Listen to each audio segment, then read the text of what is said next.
Merci ce soir, toi qui as encore conduit nos pas. Nous sommes venus non pas pour écouter des fables ni un homme, mais pour que tu puisses nous parler. Amen. Seigneur, nous remettons ton serviteur entre tes mains, que tu puisses nous envoyer le glorieux Saint-Esprit, qu'il puisse le oindre tout auditoire, ainsi qu'à la fin, nous soyons tous bénis et être heureux d'entendre ta parole.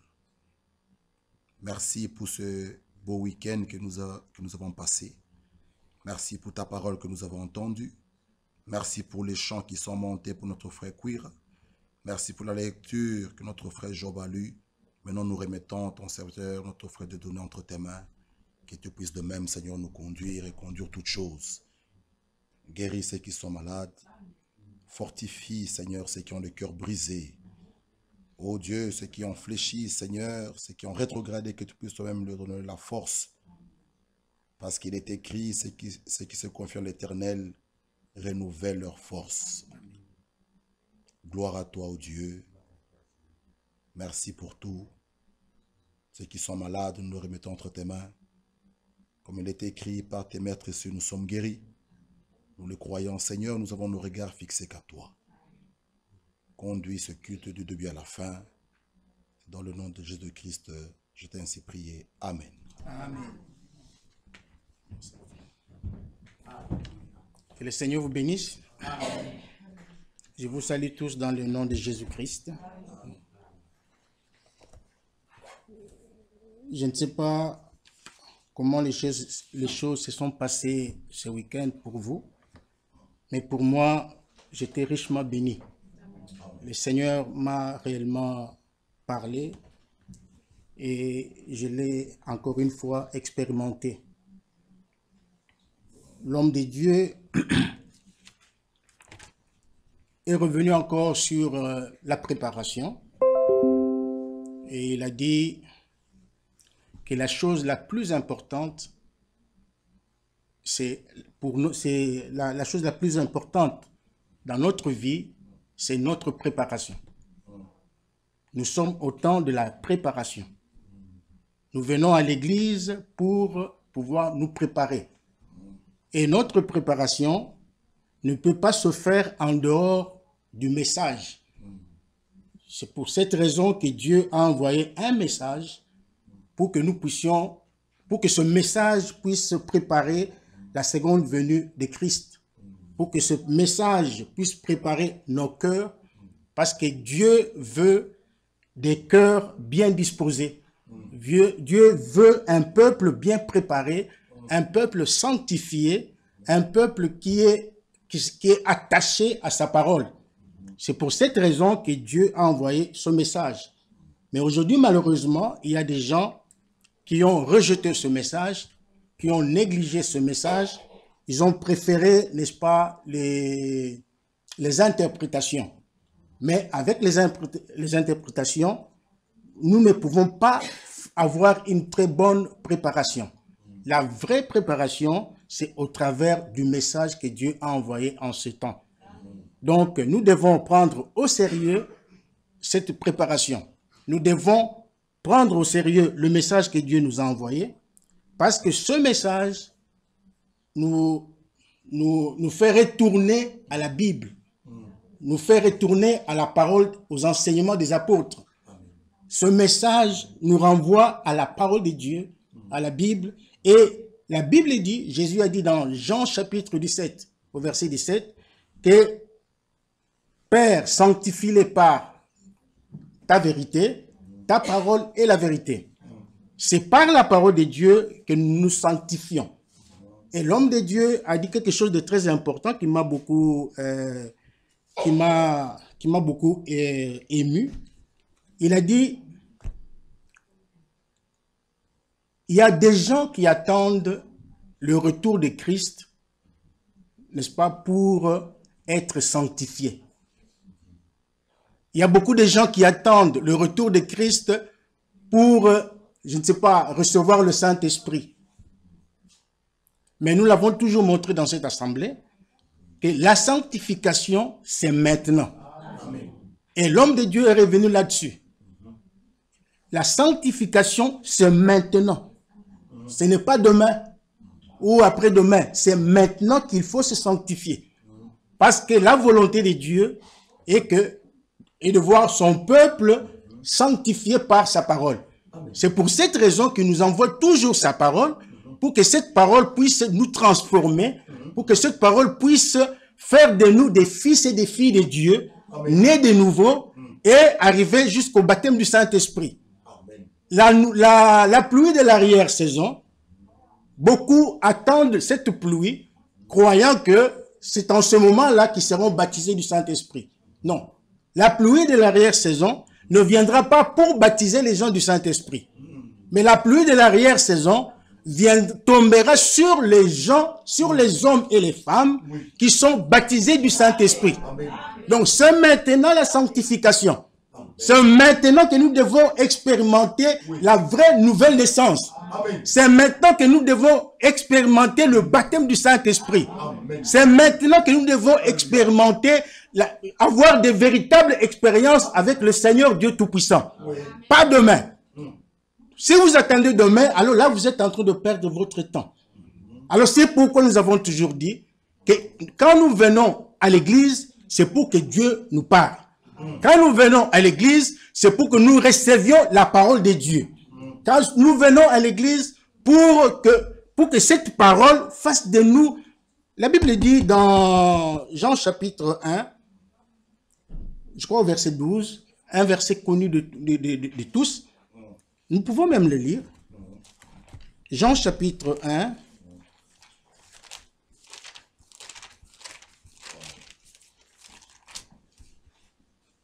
Jean chapitre 1, verset 12.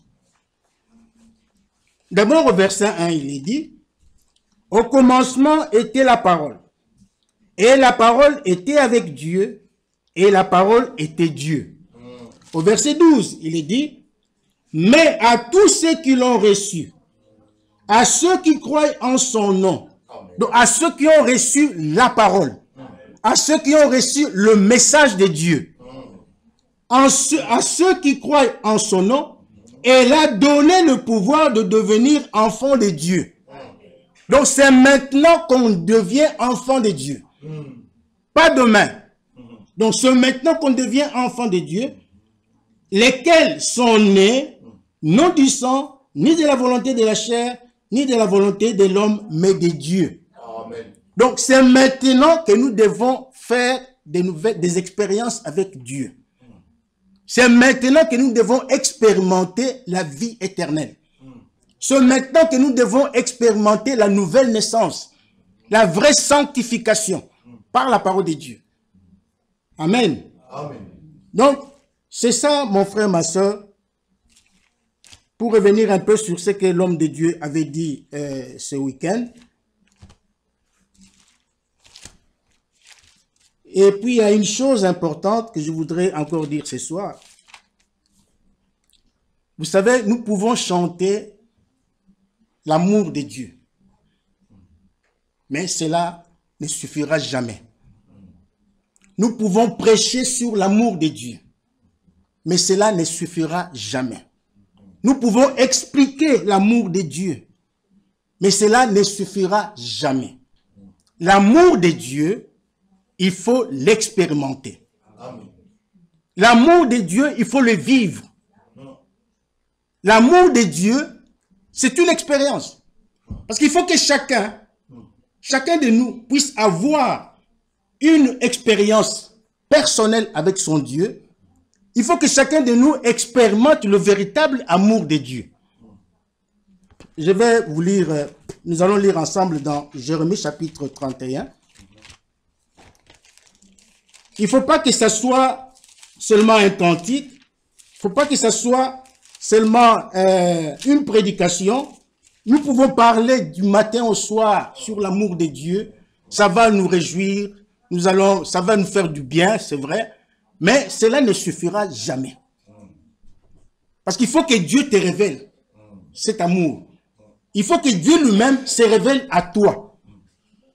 Si nous lisons dans Jérémie 31, à partir du premier verset, il est écrit, « En ce temps-là, dit l'Éternel, Je serai le Dieu de toutes les familles d'Israël. Et ils seront mon peuple. Lorsque vous lisez l'Ancien Testament, on parle d'Israël, tout ça. Sachez que toutes les promesses que Dieu a faites à Israël, ces promesses-là s'accomplissent aussi dans l'église épouse. Ça s'accomplit aussi dans l'église épouse. Parce que quand Israël a rejeté Christ, les promesses que Dieu avait faites à Israël sont passées de l'autre côté.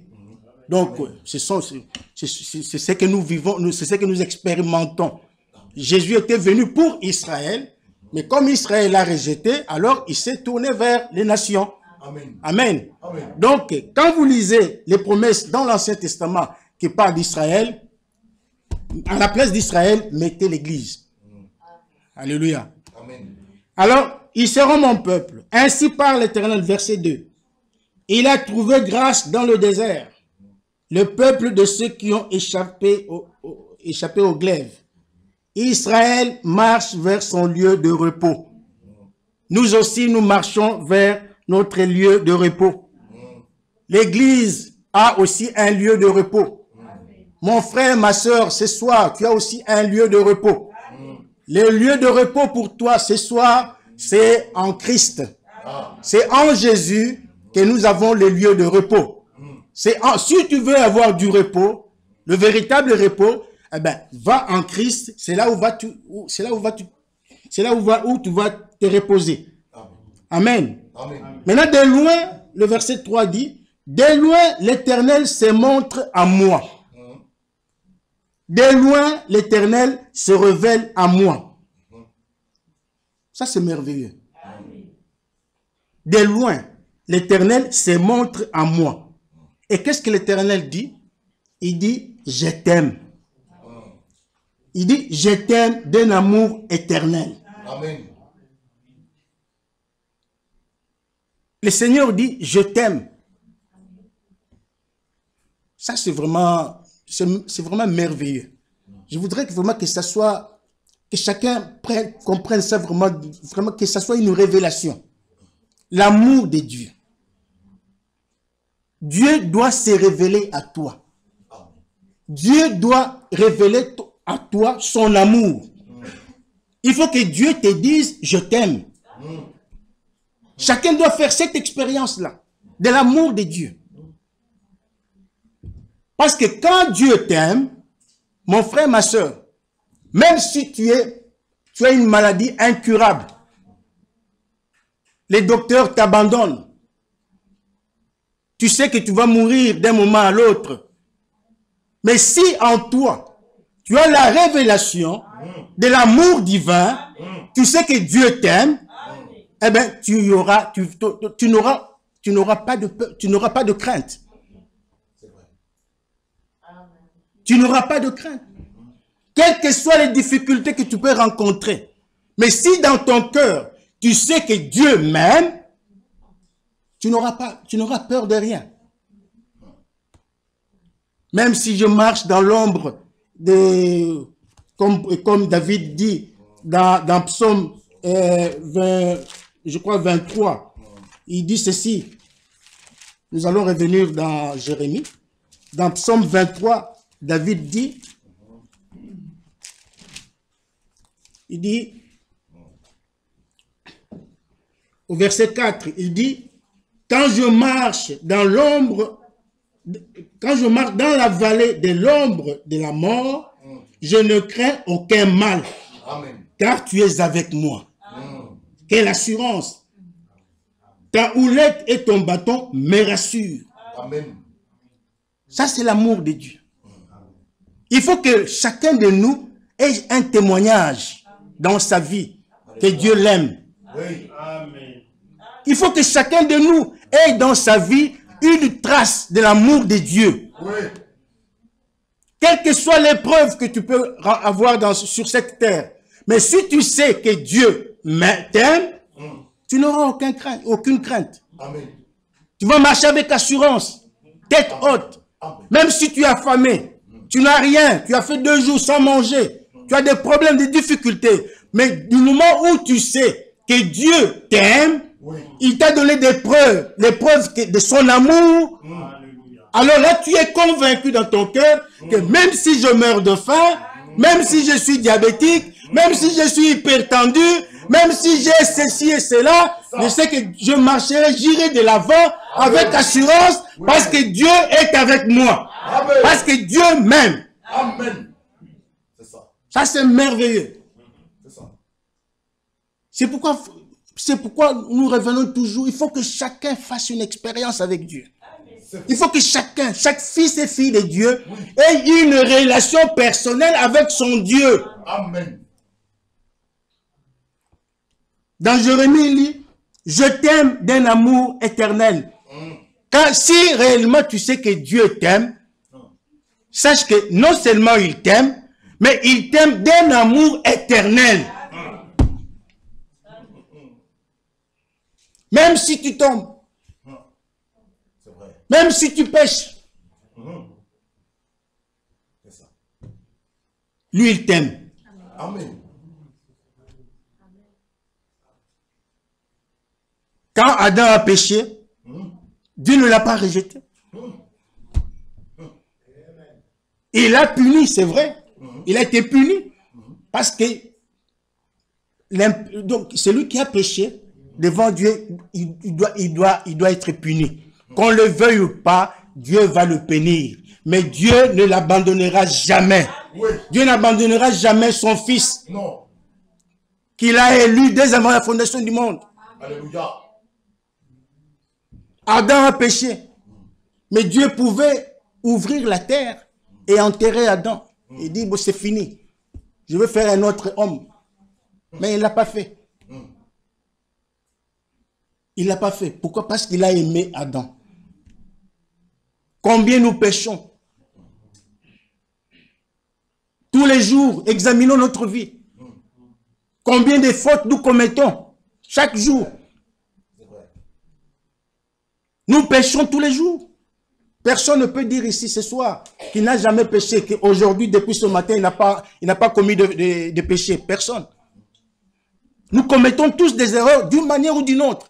La Bible dit nous branchons tous d'une manière ou d'une autre. Mais dans son amour, il vient à notre secours. Nous confessons nos péchés, nous revenons à lui, nous plairons devant lui, lui il nous accueille, il nous lave, il nous punit, parce que nous sommes des enfants. Un bon père, c'est celui qui punit son fils. Il nous punit aussi, nous punit, mais il est avec nous, il nous montre toujours son amour. Vous voyez? Donc son amour est un amour éternel. Aujourd'hui, Dieu nous apprend qu'il nous aime d'un amour éternel. Il continue, il dit, c'est pourquoi je te conserve ma bonté. Amen. Amen. Je te rétablirai encore et tu seras rétabli, Vierge d'Israël. Quelle parole de consolation. Malgré les fautes, malgré les péchés que tu commets. Mais Dieu dit, je t'aime d'un amour éternel.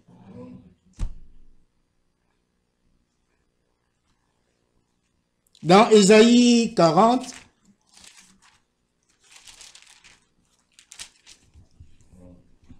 Ésaïe 40, à partir du verset 25, il est écrit ceci. Ici, c'est toujours Dieu qui parle. Il pose la question. À qui me comparerez-vous pour que je lui ressemble? Dit le Saint. Dieu est incomparable. On ne peut pas le comparer à... Il est incomparable. Verset 26. Levez vos yeux en haut et regardez qui a créé ces choses. Qui fait marcher en ordre leur armée. Dieu est un Dieu d'ordre. Depuis qu'il a créé les soleils, la lune, les étoiles, tout est en ordre. C'est pourquoi dans son église aussi, il faut qu'il y ait de l'ordre. il faut aussi dans l'église qu'il y ait de l'ordre. Parce que l'ordre véritable vient de Dieu. Le désordre ne vient pas de Dieu. C'est le diable qui amène le désordre dans l'église. Mais Dieu, lui, établit l'ordre. En son temps, il établit l'ordre. Et chaque fils et fille de Dieu est tenu à respecter l'ordre divin. Même si ça ne vous plaît pas à vos yeux, mais du moment où c'est l'ordre divin qui a été établi, il faut que chaque fils et fille de Dieu respecte l'ordre établi dans l'église du Dieu vivant. Amen. Oh, tel ne me plaît pas. Oh, tel ne me plaît pas. Mais c'est l'église qui l'a voté. C'est l'église qui l'a voté. Et du moment où c'est l'église qui l'a voté, alors il faut respecter cet ordre-là. Amen. Qui fait marcher en ordre leur armée, et il les appelle toutes par leur nom, par son grand pouvoir et par sa force puissante. Il n'en est pas une qui fasse défaut. Bien. Pourquoi dis-tu Jacob? Pourquoi dis-tu Église? Pourquoi dis-tu Israël? Ma destinée cachée devant l'Éternel. Mon droit passe inaperçu devant mon Dieu. Ne le sais-tu pas? Ne l'as-tu pas appris? C'est le Dieu d'éternité, l'Éternel, qui a créé les extrémités de la terre. Il ne se fatigue point. Il ne se lasse point. On ne peut sonder son intelligence. Maintenant, écoutez le verset 29. Il donne de la force à celui qui est fatigué. Oh, j'aime ça. Il donne de la force à celui qui est fatigué. Il augmente la vigueur de celui qui tombe en défaillance. Mon frère, ma soeur, si ce soir tu n'as plus de force, Jésus est vivant. Amen. Que ce soit la force physique, que ce soit la force spirituelle. Si aujourd'hui tu te sens défaillant, confie-toi en Jésus-Christ. C'est lui qui donne la force.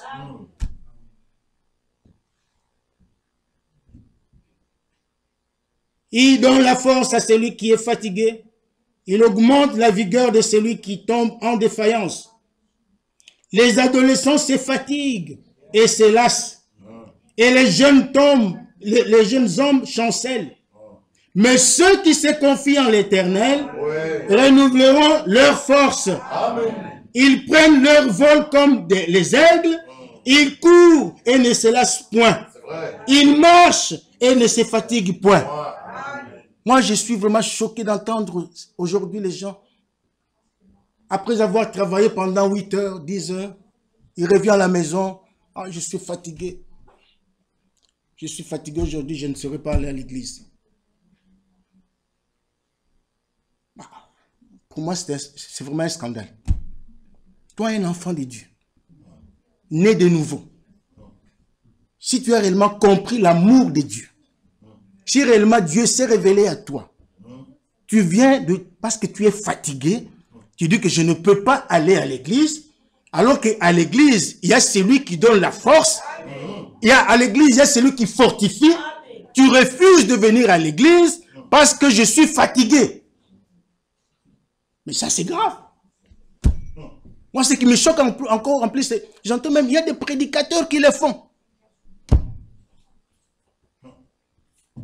Un prédicateur qu'on attend, on attend à l'église pour prêcher la parole de Dieu, il dit non, je ne serai pas venu parce que je suis fatigué. Ça, c'est grave.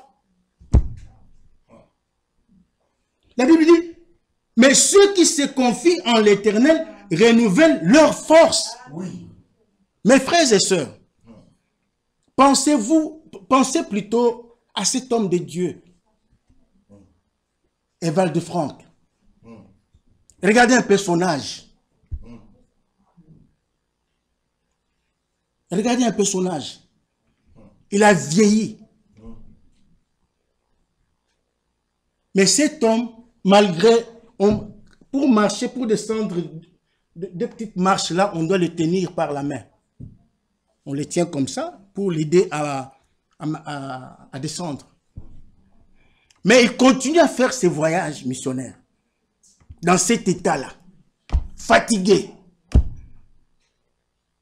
Il est là, s'il vous dit, s'il vous ouvre son cœur, il voudrait qu'il n'en peut plus. Il ne peut plus prêcher. Il n'a plus envie de prêcher. Et souvent, il s'est référé à Siméon. Maintenant que j'ai vu ton salut, que je m'en aille en paix. Il s'est toujours référé à cette écriture-là. Parce qu'il est fatigué.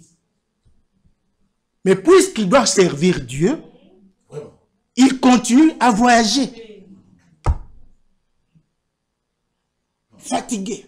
85 ans. 84 ans. Fatigué. Mais nous qui sommes encore jeunes, qui avons encore la force, après 8 heures de travail, nous arrivons à la maison, nous sommes fatigués.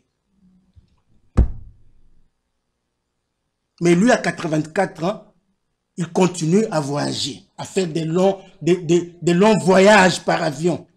Et vous savez combien un seul voyage par avion fatigue. Mais lui, il continue à le faire. Mais honte à nous. Nous devons en avoir honte. Et c'est grave. Et nous disons que nous venons nous préparer. Nous nous préparons. Nous avons reçu le message. Nous nous apprêtons à aller dans l'enlèvement. De cette manière-là. Mais non. Si l'enlèvement, si nous devons aller dans l'enlèvement, dans ces conditions-là, alors oubliez l'enlèvement. Oubliez l'enlèvement. Parce que Dieu dit, maudit quiconque néglige l'œuvre de l'Éternel. Ou plutôt, maudit quiconque fait avec négligence l'œuvre de l'Éternel. Vous faites l'œuvre de l'Éternel, mais avec négligence. C'est ce que la Bible dit.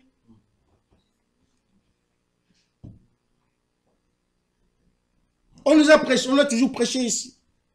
Vous devez soutenir votre assemblée par votre présence, par votre prière. Votre présence est nécessaire.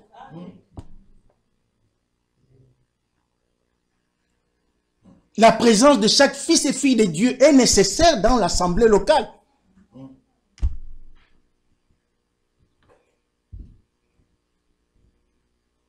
À moins que vous ayez un empêchement vraiment, comment dire, valable.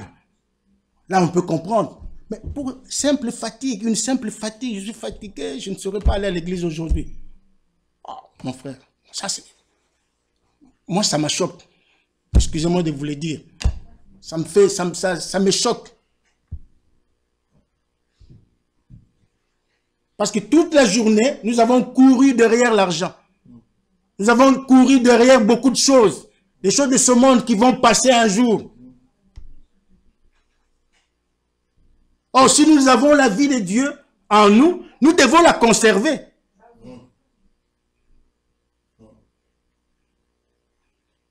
Il faut que Dieu se révèle à toi, mon frère.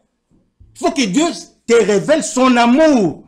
Si tu as la révélation de son amour, si tu as reçu son amour, oh, tu ne ferais pas une telle chose.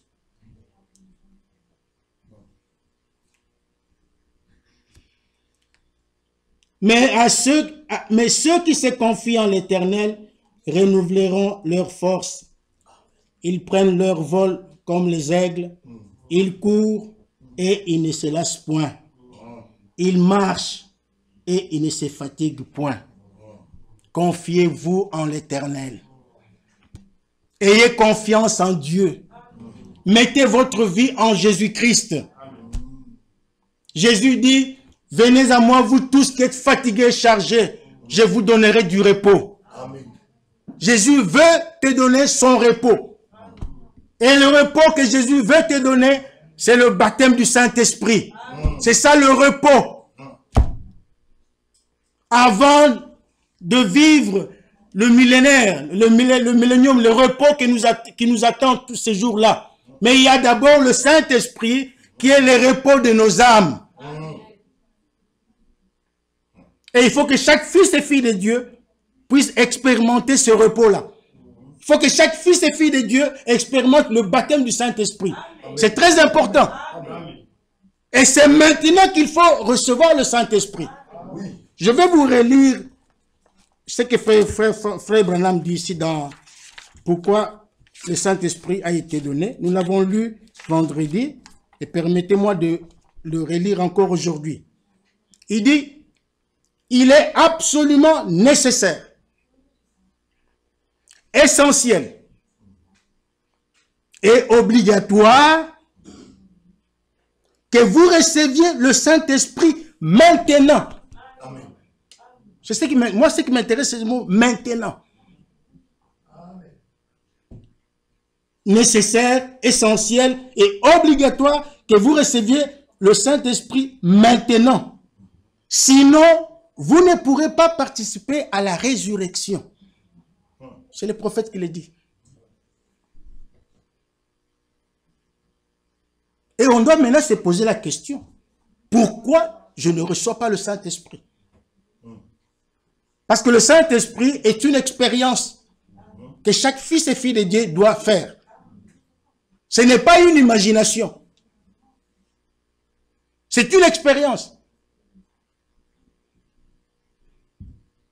C'est une expérience personnelle que chaque fils et fille de Dieu doit faire. Jésus a fait cette expérience le jour de son baptême. Jean-Baptiste a dit, il a rendu témoignage, il a dit, j'ai vu le Saint-Esprit descendre sur lui comme sous forme d'une colombe. Les jours de la Pentecôte, les apôtres ont expérimenté le baptême du Saint-Esprit. Ce n'était pas une imagination, un enseignement, non. Ils étaient là dans la chambre haute, ils attendaient la promesse du Père, parce que Jésus leur avait dit, attendez à Jérusalem la promesse de mon Père. Ils sont allés là-bas, ils ont attendu la promesse du Père. Avant d'aller dans la chambre haute, ils avaient peur. Il y avait la crainte. Mais quand ils sont allés dans la chambre haute, quand le Saint-Esprit est descendu, lorsqu'ils l'ont eu, la peur avait disparu. Ils sont sortis dans la rue comme des fous, comme des hommes et des femmes ivres. C'est pourquoi les autres ont dit qu'ils sont ivres, ils ont pris du vin. Mais c'était le Saint-Esprit. Si vous réveillez ces gens-là, vous les ressuscitez aujourd'hui, ils vous raconteront comment est-ce qu'ils avaient reçu le Saint-Esprit. Chaque homme, chaque femme qui a reçu le Saint-Esprit doit être capable de raconter comment est-ce qu'il a reçu le Saint-Esprit dans sa vie. Parce que c'est une expérience. Amen. Frère Branham dit encore ici dans qu'est-ce que le Saint-Esprit?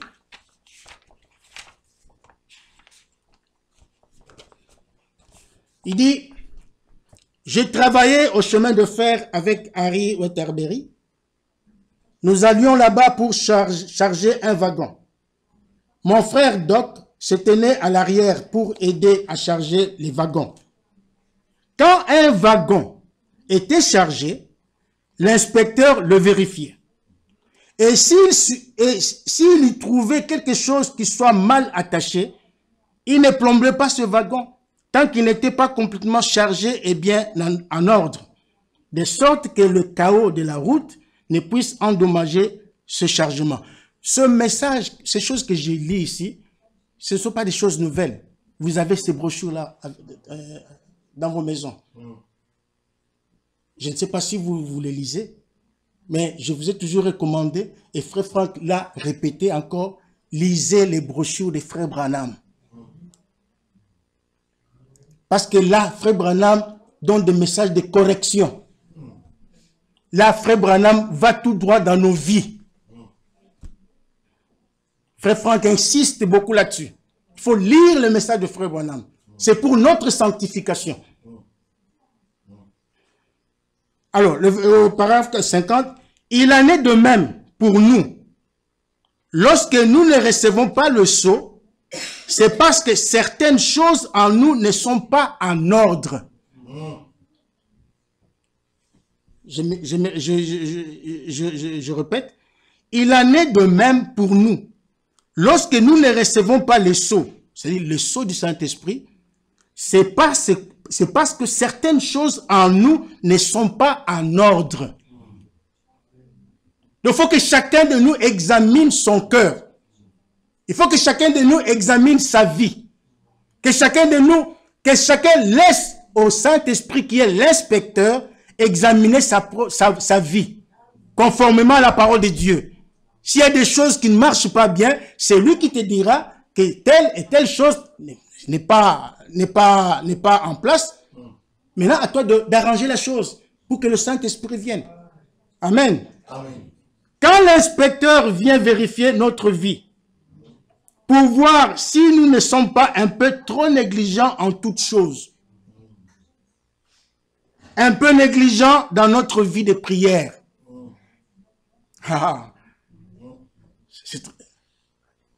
On arrive, hein, Frère Kouira, on a attaqué, hein, on a négligent dans la vie de prière.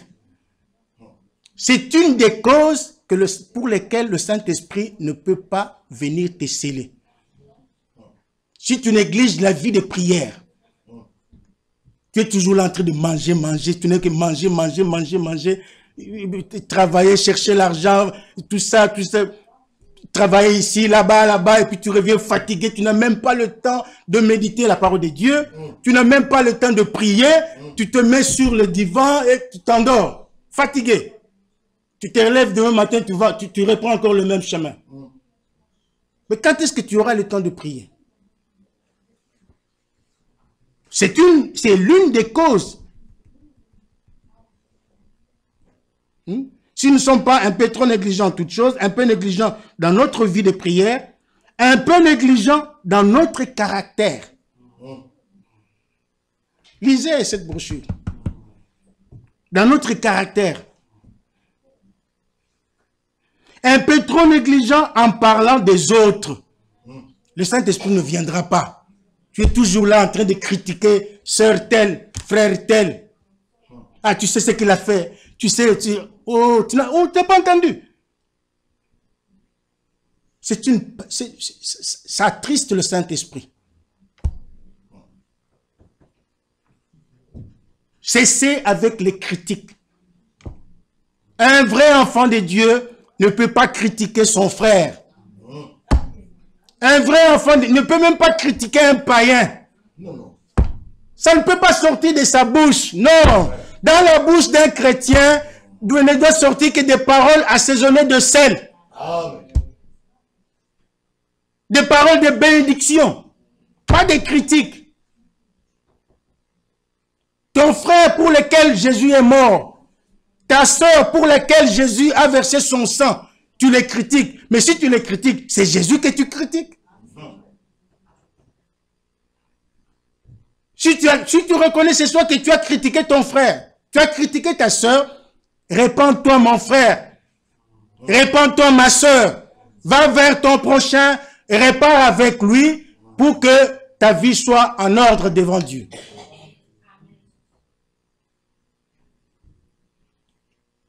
Donc, un peu trop négligent en parlant des autres, il ne pourra pas sceller le wagon. Quelques mauvaises habitudes, quelques mesquineries, quelques vulgarités d'esprit, et il ne peut pas sceller le wagon. Mais quand l'inspecteur a trouvé tout en place, alors il met le sceau. Amen. Amen. Et quand il met le sceau, c'est fini. Personne ne saura le briser.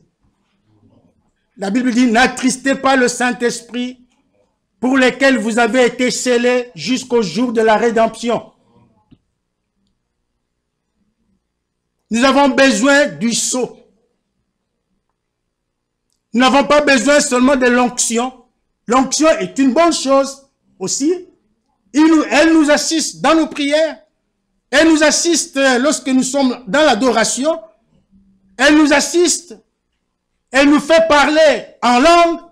Elle nous fait parler et elle nous fait comment dirais-je, prophétiser. L'onction nous permet, nous donne la force de prier pour les malades. Et les malades sont guéris. C'est une bonne chose. Mais il faut que cette onction-là ne s'arrête pas à la deuxième sphère, mais qu'elle vienne là, dans le cœur. Et là, ça devient une habitation. Jésus, là, le Saint-Esprit, à ce moment-là, trouve une habitation en toi. C'est pourquoi la Bible dit, donc le Saint-Esprit doit, lisons-le, Romains chapitre 8.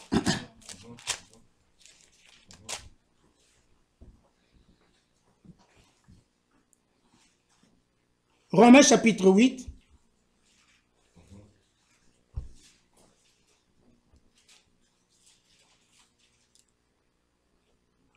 Verset 9.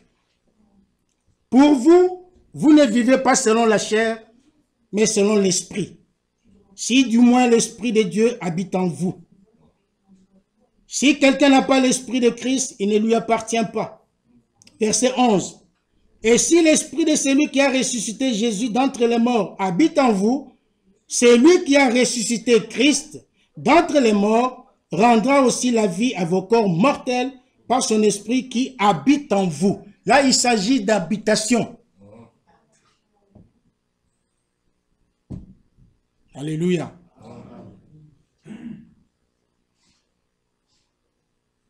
Le baptême du Saint-Esprit, c'est ça le royaume de Dieu. Si vous avez le Saint-Esprit en vous, vous avez le royaume de Dieu en vous. C'est pourquoi Jésus a dit, dans Matthieu chapitre 6, « Cherchez premièrement le royaume et la justice de Dieu. Et le reste vous sera donné par-dessus. » D'abord le royaume de Dieu. L'argent et toutes ces choses-là, voiture et toutes maisons, villas, ça viendra après. Et ne vous glorifiez pas en disant, Dieu m'a béni parce qu'il m'a donné des voitures, il m'a donné des villas, il m'a donné ceci et cela. Non, frère. Ces choses-là, même les païens en ont. Votre Dieu les bénit aussi. Mais les bénédictions que nous voulons ici, ce sont les bénédictions spirituelles qui ne vous seront jamais arrachées. Même si vous perdez les camions, les voitures et toutes ces choses-là, vous perdez votre compte en banque. Vous devenez le plus pauvre au monde. Mais si vous avez en vous le Saint-Esprit, vous avez la richesse. Amen. Vous avez la vie éternelle. Oui. Vous avez le ciel en vous. Amen. Le royaume de Dieu est en vous. Amen.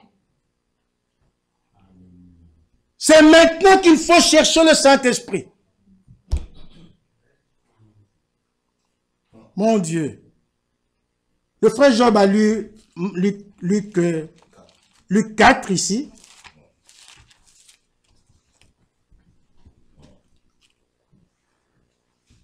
Ici, c'est l'accomplissement d'Ésaïe 61. Nous l'avons vu ce week-end à Krefeld. On lui remit, le verset 17, le livre du prophète Ésaïe. L'ayant déroulé, il trouva l'endroit où il était écrit. Cet homme était conduit par le Saint-Esprit. L'homme qui avait remis le rouleau était conduit par le Saint-Esprit. Il y avait beaucoup de rouleaux, mais le Saint-Esprit l'a conduit à remettre à Christ le rouleau d'Ésaïe 61. Parce que l'accomplissement de cette prophétie-là était là.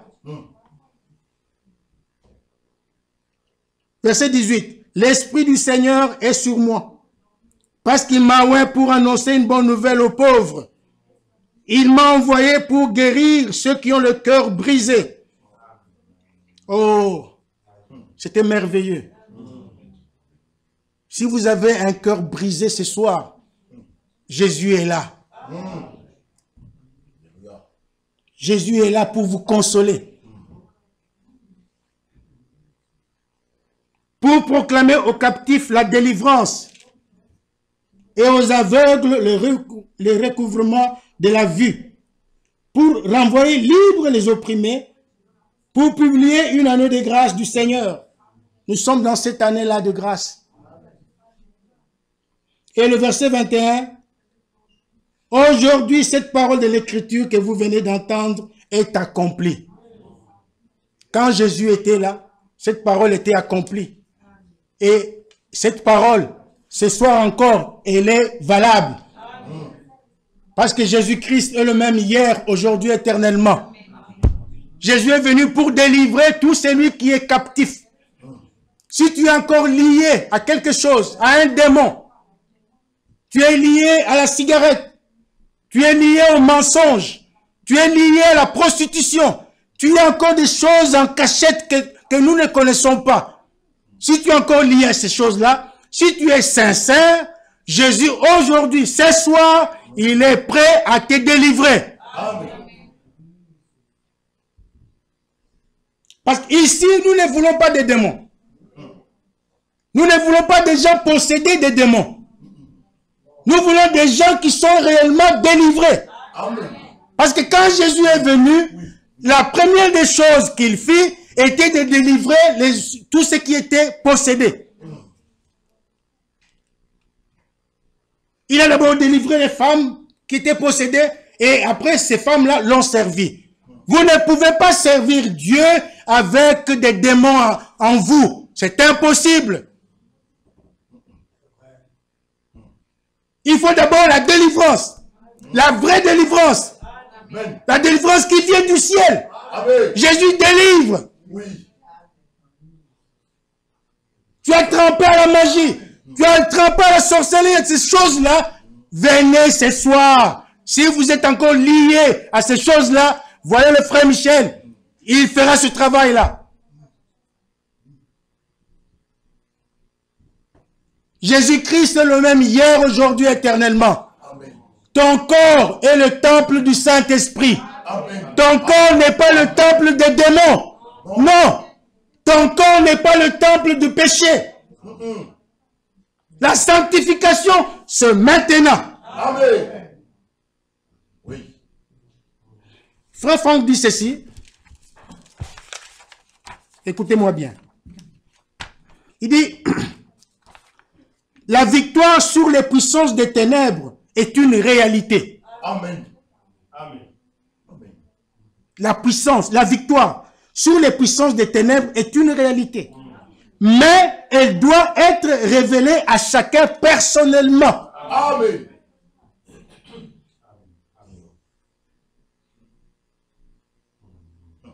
Il faut que Dieu te révèle cette victoire-là. La victoire que Jésus a obtenue à la croix. Il faut que Dieu te la révèle. Oui. Avec Dieu, c'est la révélation.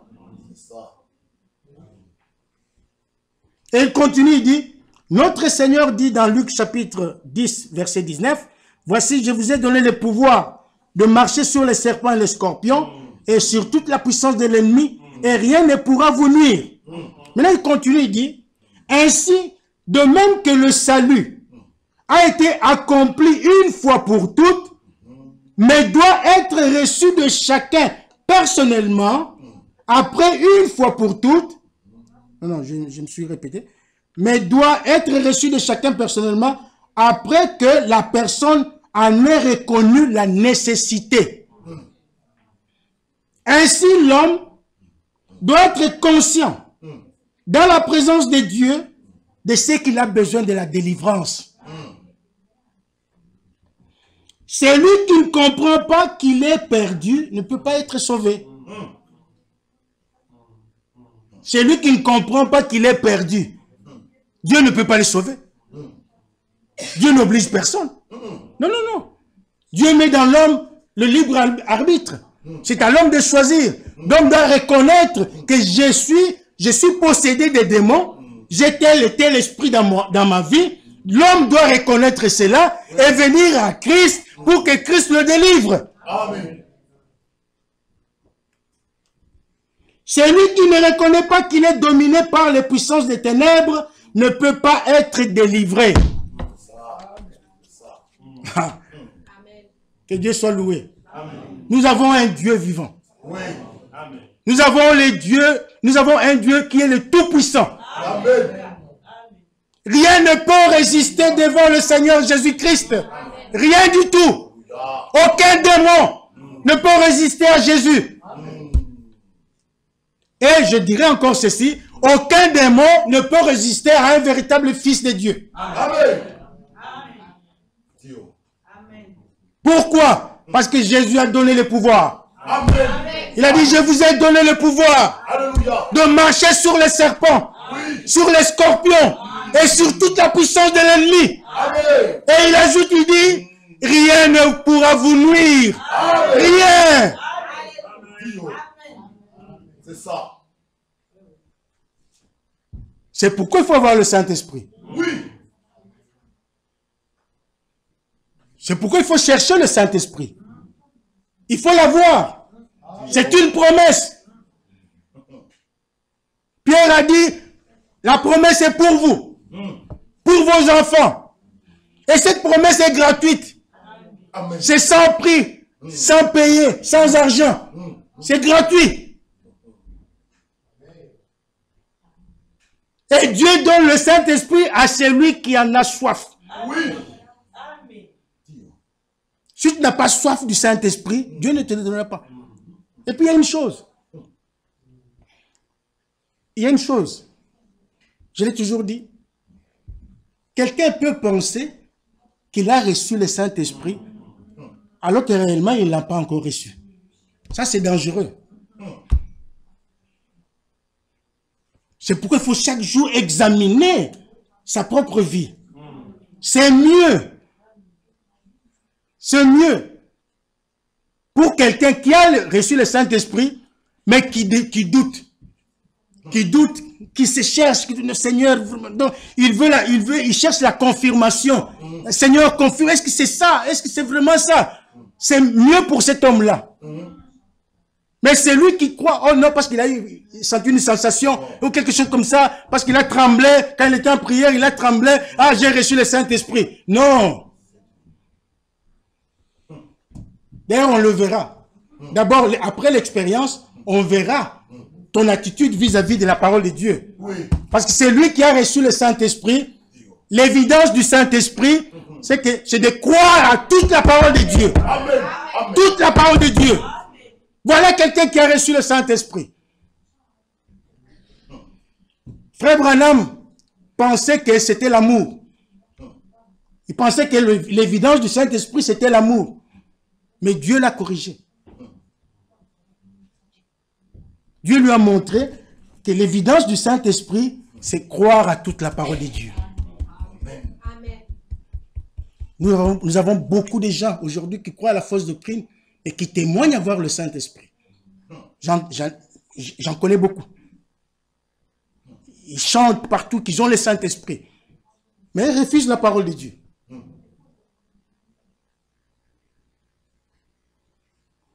Quand le Saint-Esprit est en toi, quand le Saint-Esprit est dans l'Église, la Bible dit que lorsque le Consolateur sera venu, l'Esprit de vérité, il vous conduira dans toute la vérité. Le Saint-Esprit conduit dans toute la vérité. C'est pourquoi j'ai toujours dit, dans cette Église, si nous voulons voir une Église bénie, si nous voulons voir une Église stable, une véritable Église, nous devons faire toutes choses conformément à la parole de Dieu. Amen. Si nous faisons des choses qui ne cadrent pas avec la parole de Dieu, Dieu s'en ira. Parce que Dieu veille sur sa parole pour l'accomplir. Le Saint-Esprit est le surveillant. Quand vous faites des choses conformément à la parole de Dieu, vous êtes bénis. Mais quand vous sortez de la parole de Dieu, le Saint-Esprit s'en va. Il est attristé. Alléluia. Amen. Mes frères et sœurs, l'heure est grave. Nous sommes à la fin du temps de la fin. Oui. Jésus-Christ revient bientôt. Lorsque Jésus-Christ reviendra, il veut trouver une église sans tache, ni ride, ni rien de semblable, mais une église irréprochable. Il veut trouver un peuple saint. Il veut trouver un peuple sanctifié, un peuple obéissant, un peuple né de nouveau et rempli du Saint-Esprit. Oh, le temps file. Permettez-moi de lire un dernier verset.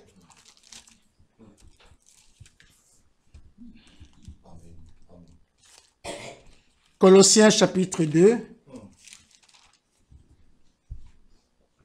C'est le dernier verset. Et puis nous allons terminer.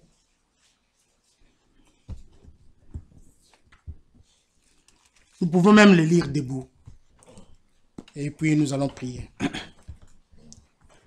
Colossiens chapitre 2, à partir du verset 13. Un verset que nous avons lu aussi le week-end. Vous qui étiez morts par vos offenses et par l'incirconcision de votre chair, il vous a rendu à la vie avec lui, en nous faisant grâce pour toutes nos offenses. Il a effacé l'acte dont les ordonnances nous condamnaient et qui subsistait contre nous. Il a éliminé en le clouant à la croix. Quelle victoire! Alléluia! Ça, c'est la victoire que notre Seigneur a obtenue à la croix de Golgotha. Il est le vainqueur de Golgotha. Tous tes péchés ont été cloués à la croix. Toutes tes maladies ont été clouées à la croix. Verset 15.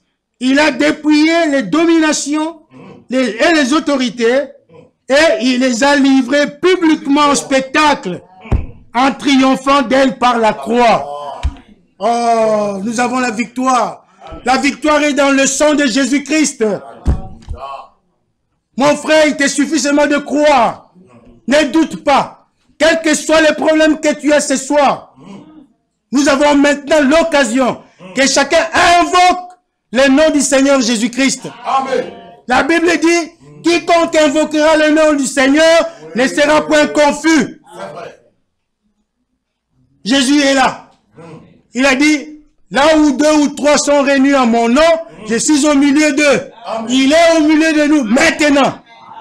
À toi de croire. À toi de croire. À toi de recevoir la bénédiction. Les bénédictions du Seigneur s'arrachent. Il faut les arracher. Alléluia. Que Dieu soit loué. Amen. Oh, j'aimerais qu'on chante un cantique. Ne crains rien, je t'aime. Frère Kouira, tu peux venir?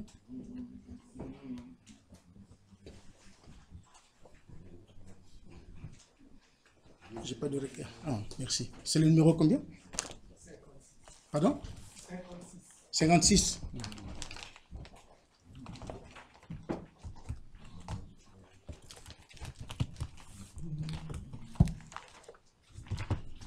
Alléluia. Amen.